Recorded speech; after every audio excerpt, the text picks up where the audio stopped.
আধ্যাত্মিকতা দিশটোৰ প্ৰতি লক্ষ্য ৰাখি আমি এই গেলেকীৰ স্থানীয় গেলেকীৰ যিখিনি আশে পাশে কণ কণ শিশু আছে আমি তেখেতলোকক আনি অকণমান ভাওনামুখী কৰিব বিচাৰিছোঁ। আধ্যাত্মিকতা দিশটোৰ প্ৰতি অকণমান তেওঁলোকক আমি সোমোৱাব বিচাৰিছোঁ। সেইবাবে আমি আৰাধনা শিল্পী সমাজে প্ৰতি বছৰে আমি বিশেষ বিশেষ স্থানত আমি কৰ্মশালা লওঁ। এইবাৰ আমাৰ ব্যক্তিগত নহয়, এইবাৰ আমাৰ গেলেকী হাইস্কুলৰ একেবাৰে কাষত থকা গেলেকী আঞ্চলিক নামঘৰ ভাগ, গেলেকী আঞ্চলিক নামঘৰ ভাগতে আমি এই কৰ্মশালা ৰাখিছোঁ।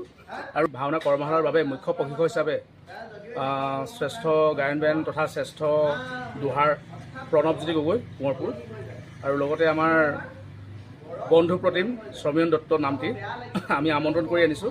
আৰু আমন্ত্ৰণ কৰি আজি 10 তাৰিখ, আজি জুলাই 10 তাৰিখ, আজি 10 তাৰিখৰ পৰা 20 তাৰিখলৈকে আমি ভাওনা এটা কৰ্মশালা ৰাখিছোঁ। আৰু আপোনালোকে আমাক যেনেদৰে সহায় সহযোগ কৰিলে আমি সঁচাই খুব ভাল লাগিছে। পুনৰবাৰ আৰাধনা শিল্পী সমাজ গেলেকীৰ তৰফৰ পৰা আপোনালোকলৈ সেৱা আৰু শ্ৰদ্ধা নিবেদন কৰিলোঁ। কৃষ্ণ।